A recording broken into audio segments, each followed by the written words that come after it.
जेवणानंतर पोट फुगतं, जड वाटतं, गॅस, ॲसिडिटी, कॉन्स्टिपेशन हे सगळं आता रोजचंच झालंय का? पण खरं सांगू, ही फक्त पोटाची समस्या नाही.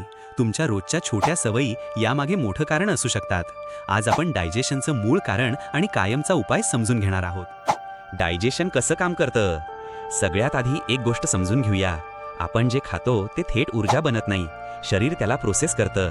जेव्हा आपण अन्न खातो ते पोटात जातं. पोटात ॲसिड तयार होतं, ते अन्न तुटतं आणि मग आतड्यातून न्यूट्रिएंट्स ॲब्झॉर्ब होतात. हा प्रोसेस स्मूथ झाला तर शरीर हलकं वाटतं. पण इथे जरा जरी बिघाड झाला तर गॅस सुरू, ॲसिडिटी सुरू, कॉन्स्टिपेशन सुरू. आता पाहूया ही समस्या नेमकी का होते. 1. घाईत जेवण. आजकाल बहुतेक लोक 5-7 मिनिटात जेवण संपवतात. अन्न नीट चावलं नाही तर ते थेट पोटावर ताण टाकतं. पोटाला जास्त ॲसिड तयार करावं लागतं आणि इथूनच गॅस सुरू होतो. 2. जेवताना मोबाईल. जेवताना मोबाईल बघणं ही सगळ्यात कॉमन चूक आहे.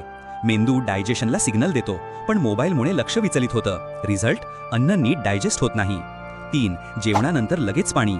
जेवणानंतर लगेच भरपूर पाणी पिणं चुकीचं आहे, कारण पोटातला ॲसिड डायल्यूट होतो. त्यामुळे डायजेशन स्लो होतं आणि ॲसिडिटी वाढते. 4. कमी हालचाल.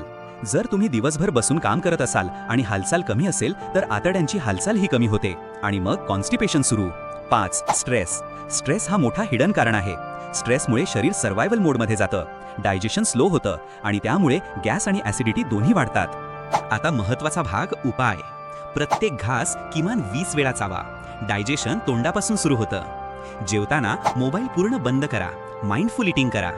जेवणानंतर 10 मिनिट हलकं चालणं हे डायजेशनसाठी खूप पॉवरफुल आहे. रात्री हेवी जेवण टाळा, हलका आहार घ्या. सकाळी उठल्यावर 1 ग्लास कोमट पाणी हे आतड्यांना ॲक्टिव्ह करतं. ही औषधं नाहीयेत, ही सवयी आहेत आणि सवयी बदलल्या की समस्या कमी होते.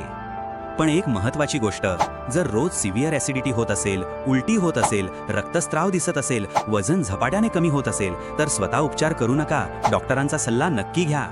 आता मला सांगा, तुम्हाला जास्त त्रास कशाचा आहे? गॅस, ॲसिडिटी की कॉन्स्टिपेशन?